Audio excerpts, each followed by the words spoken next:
Chapter 3 The Molecules of Light.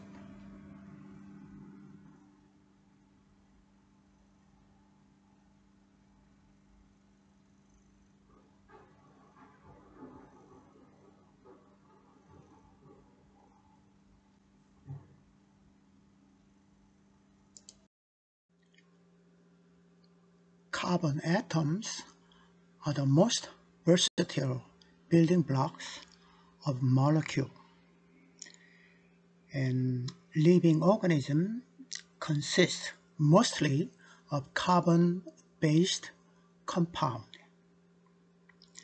and proteins, DNA, carbohydrate, and other molecules that distinguish living matter are all composed of carbon compound.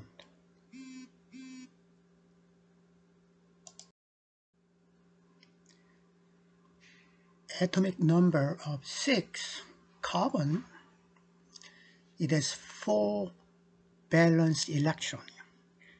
It has 4 electrons in the outermost electron shell. That's why that carbon completes its outer electron shell by sharing valence electron in 4 covalent bonds.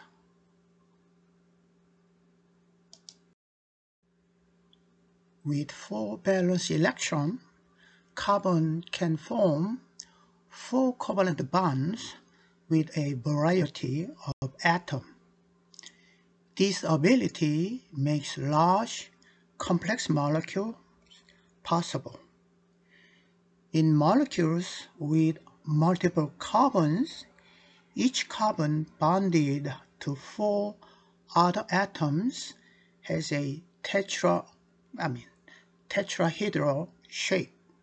However, when 2 carbon atoms are joined by double bond, the atoms joined to the carbon are in the same plane as carbon.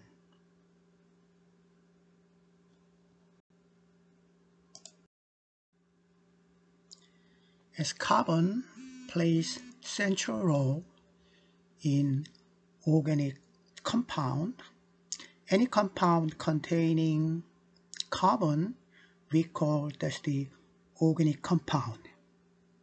And chemistry dealing with organic compound we call that's the organic chemistry something.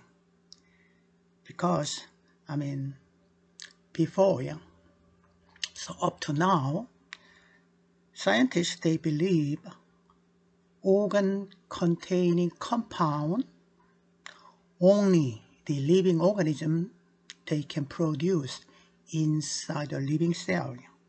That's why we call that's the thing about organic compound, organic chemistry, something like that. There are some exceptions like CO2. CO2 is containing carbon, but CO2 in the air, not inside the living organism. So that's why CO2, that's the one of a few exceptions for the organic compound, but most of the carbon containing compound we call that's the organic compound or organic chemistry something.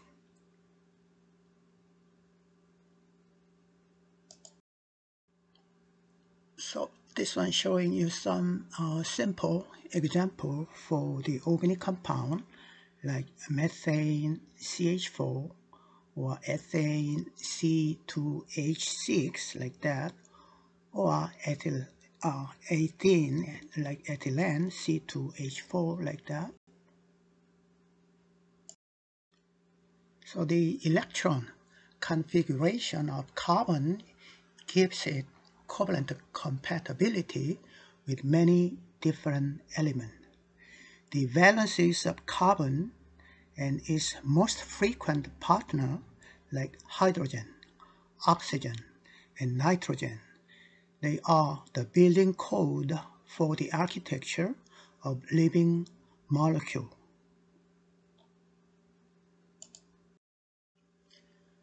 Covalent bonds link carbon atoms together a long chain that form skeleton framework for organic molecule.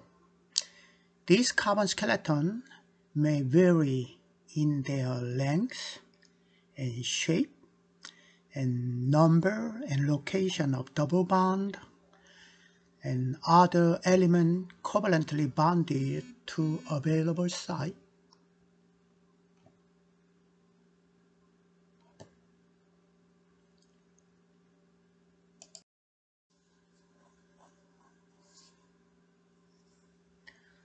With this, burstability of carbon atom, it can make all kinds of variation in length and branching and double bond position and the presence of rings.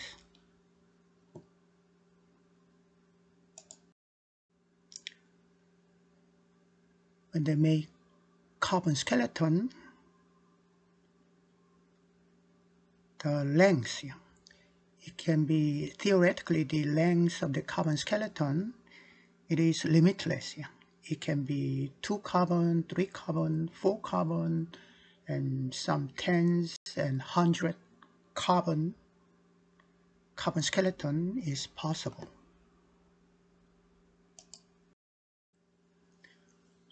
With the 4 valence electron with carbon atom, it can branch upside, downside, right hand side, left hand side. So branching is they can branch out freely.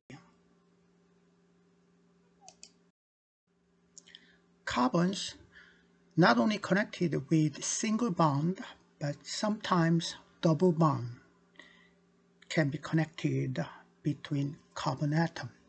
So the number of double bond and the location of the double bond making more and more variation in organic compound. Not only for the linear shape or line shape, but sometimes carbon skeleton, they making up a ring shape.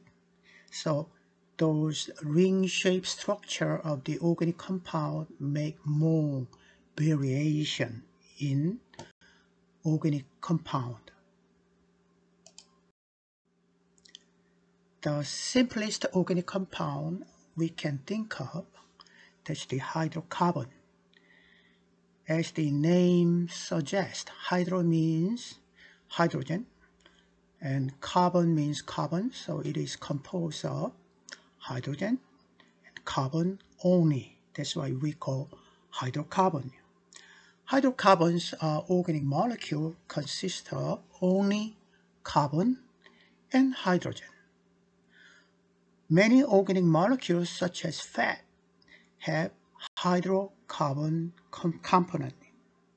Hydrocarbons can undergo reaction that release a large amount of energy because hydrocarbon, it contains a lot of energy.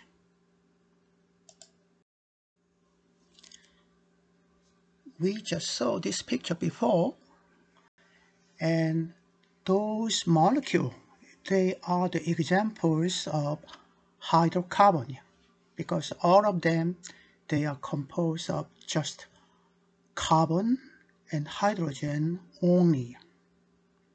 So all kinds of C and H, they are all composed of C and H, and all those things we can find in just one material. We can find all those type of hydrocarbon where we can find in crude oil, in petroleum.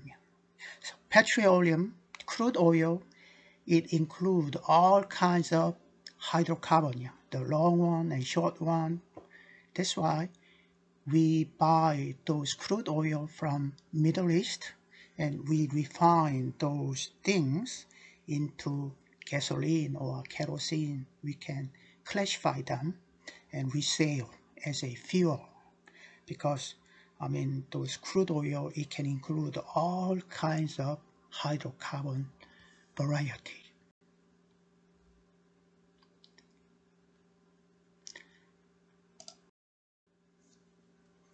And one of the familiar example of hydrocarbon, it is fat molecule.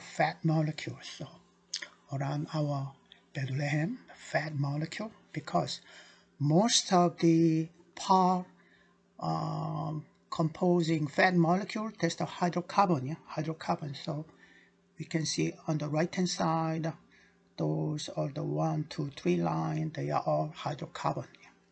So that's the very familiar molecule for hydrocarbon. And those hydrocarbon, it is non-polar compound. That's why they don't dissolve inside the water. Same thing, yeah? Like gasoline or kerosene, those kind of fuel oil.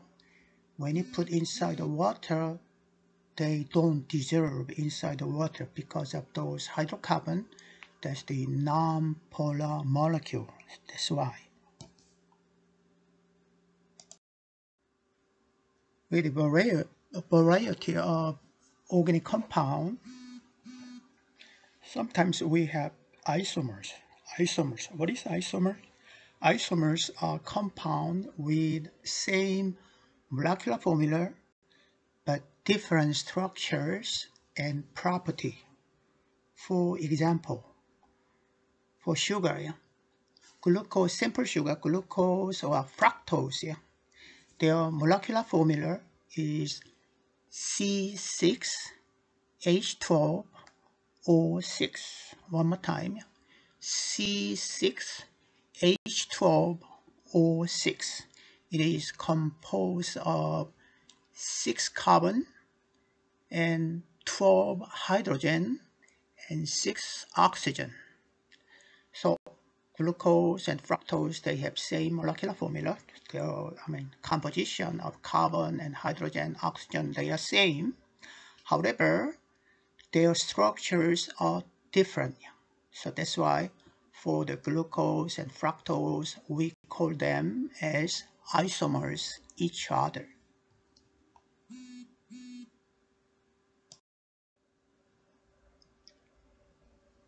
The property of organic compounds depends on their carbon skeleton and a small characteristic group of atom. We call that the functional group. Functional groups are frequently bonded to the carbon skeleton of organic molecule. These functional groups have specific chemical and physical property, and those functional groups are the region of organic molecule which are commonly chemically reactive, and those functional groups behave consistently from one organic molecule to another.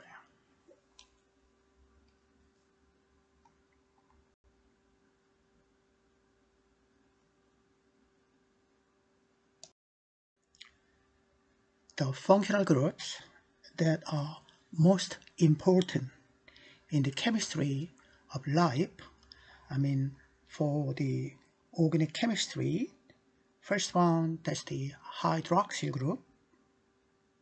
Second one, that's the carbonyl group. Third one, that's the carboxyl group. And the fourth one, that's the amino group. And fifth one, that's the phosphate group. We're gonna discuss over.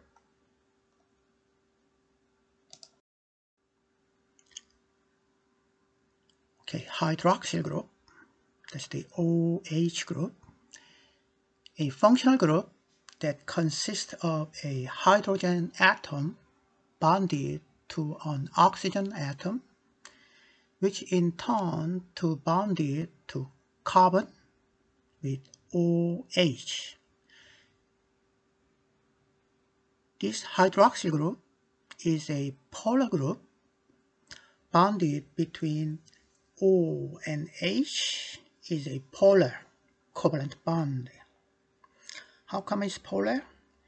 We can easily think with the structure of H2O, water. Water, that's the polar molecule. Because of the electronegativity of O side is much more stronger than H side. That's why it is polar. And without one H, it is OH. So electronegativity for O side is much more stronger than just one leftover H side. That's why it makes polar. So that's why with this polarity makes the molecule with hydroxyl group make it water soluble. An organic compound with OH group are called alcohol, like ethanol.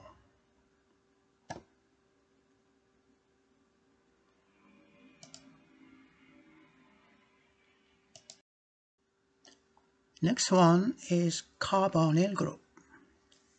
That's the functional group that consists of carbon atom double bonded to oxygen, C and O. That's the another polar group. The oxygen can be imbued in hydrogen bonding, and the molecules make water soluble.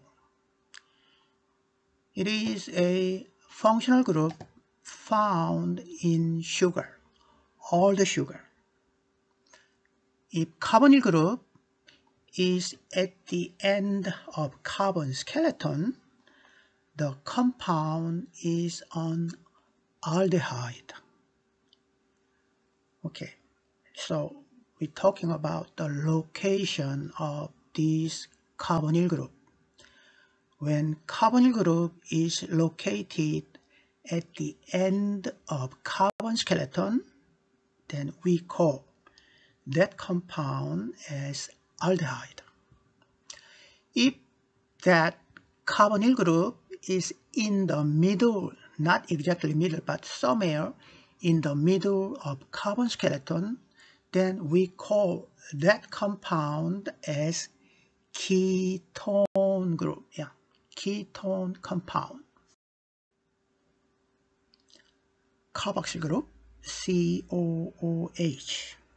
This carboxyl group, COOH, this looks like a combination of hydroxyl group and carbonyl group together. C and O with a double bond, and OH is connected with single bond. So that carboxyl group, that's the functional group that consists of carbon atom which is both double bonded to an oxygen and a single bonded to the oxygen of a hydroxyl group, COOH. This carboxyl group, that's the polar group and water soluble. The covalent bond between O and H is so polar that the H reversibly dissociate as H plus ion. So that's why since it donates proton H plus ion, this group has a acidic property. Acidic property means when we put the compound with the COOH carboxyl group inside the water, one H plus ion, they're gonna run away. So it donates H plus ion to the water, to the aquatic solution. So when they donate, it has an effect to increase up H plus ion inside the aquatic, solution, aqueous solution. Then what we call that's the acid. That's why they act as an acid. And this carboxyl group, sometimes we call that's the carboxylic acid because of they act as an acid, or some kind of organic acid. Do you know any example of organic acid, like any kind, like acetic acid, or like oxaloacetic acid, malic acid, or that, like the amino acid? So all kinds of organic acid, because it has a carboxyl group inside the compound. That's why we call they are something organic acid. So that means that's the carboxylic acid. So any acid, they have any organic acid, they have carboxyl group, and they act as an acid inside the solution.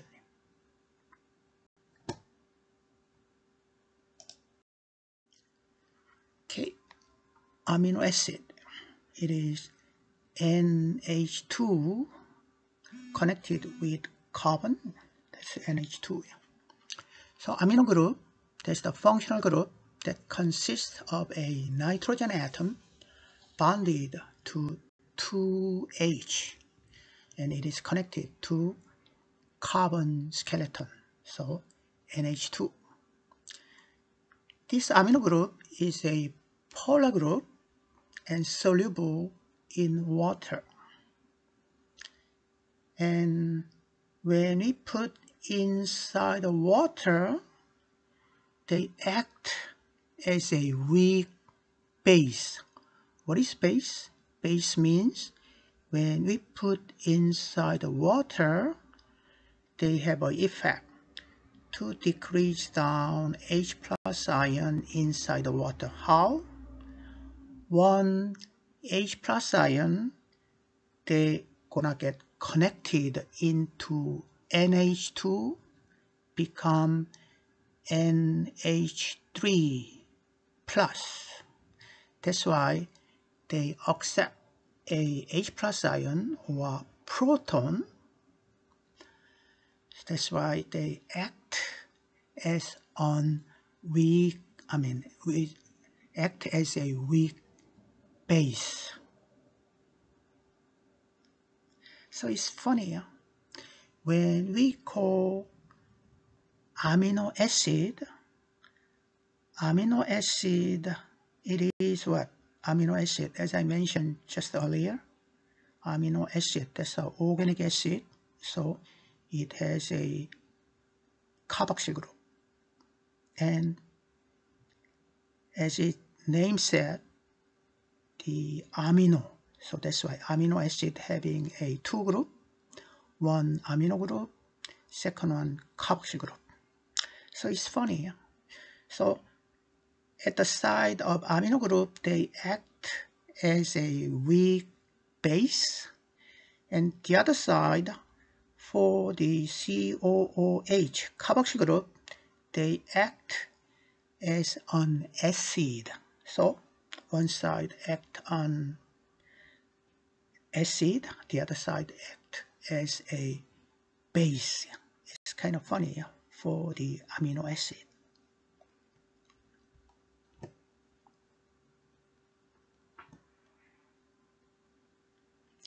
Okay, in nature, in the Earth ecosystem, we have 20 amino acids. We have exactly 20 amino acids, and those all 20 amino acids have, all those, they have one side amino group, the other side carboxyl group. That's the same, same for all 20 amino acids.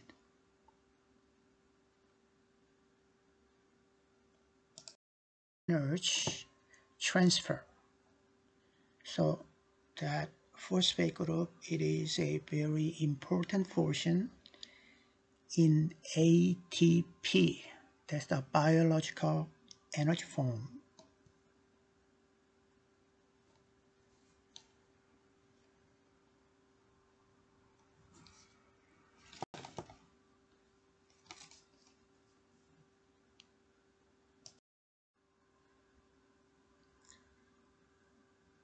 We just discussed over the carbon. That's the chemical element of life. The versatility of carbon makes possible the great diversity of organic molecules, and variation at the molecular level lies at the foundation of all biological diversity. Okay, that's it for just for this week. Yeah. Okay, I see you next week. Yeah.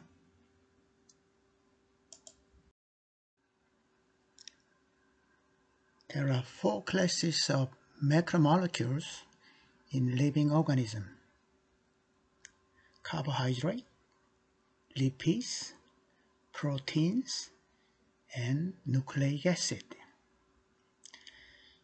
And most of those biological molecules, their size are very, very big. Those big molecules, we call them as macromolecule. That's the large molecule.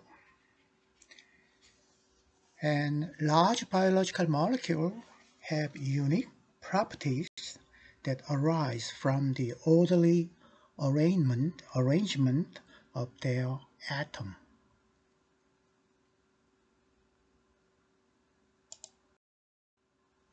Like this macromolecule, their size are very big.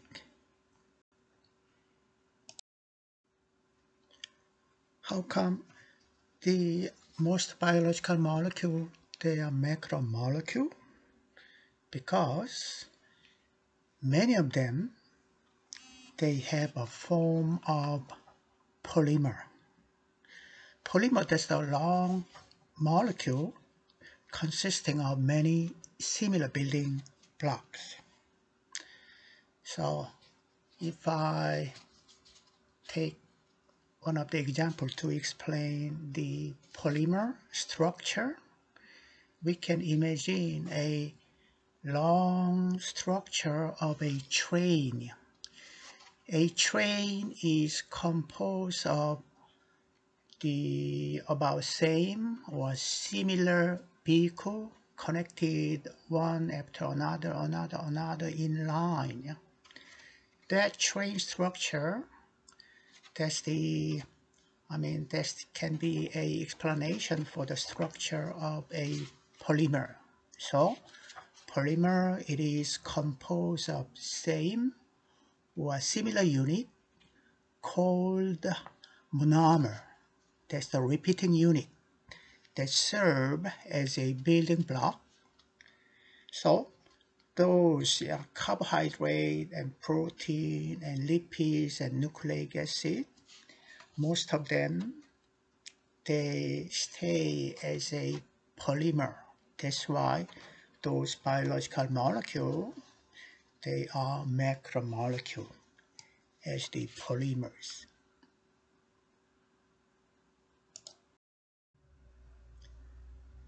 When they produce the polymers, they're gonna get produced through that enzymatic reaction. So enzymes are involved, and when they produce a polymer from a monomer, they have to go through dehydration reaction. That dehydration reaction occurs when 2 monomers bond together through the loss of a water molecule.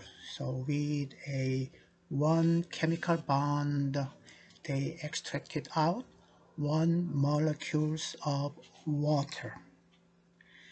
And that polymers are disassembled to monomer by the biochemical reaction we call hydrolysis. Hydro means water, and lysis means breaking down.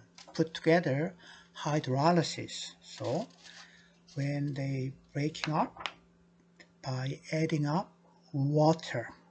That's a reaction that is essentially the reverse of the dehydration reaction.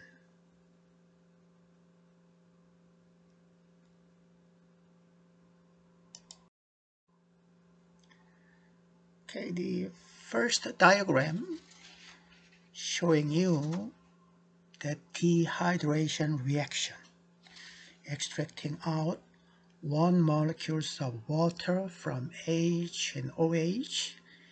They connected directly together, make longer polymer. So that's why sometimes this dehydration reaction, sometimes we call that the polymerization reaction or condensation reaction. So this condensation reaction, polymerization reaction, and dehydration reaction, that's the same, yeah? Extracting out water and connect it together to make longer polymer. Below that, the diagram showing you hydrolysis. That means adding up water to break down a polymer. So the diagram showing you a blue one water molecule add up, and that water molecule gonna get broken into H and OH, and it's gonna connected to the one polymer and the other monomer. Yeah? So it's showing hydrolysis. Yeah? So adding up water to break down polymer.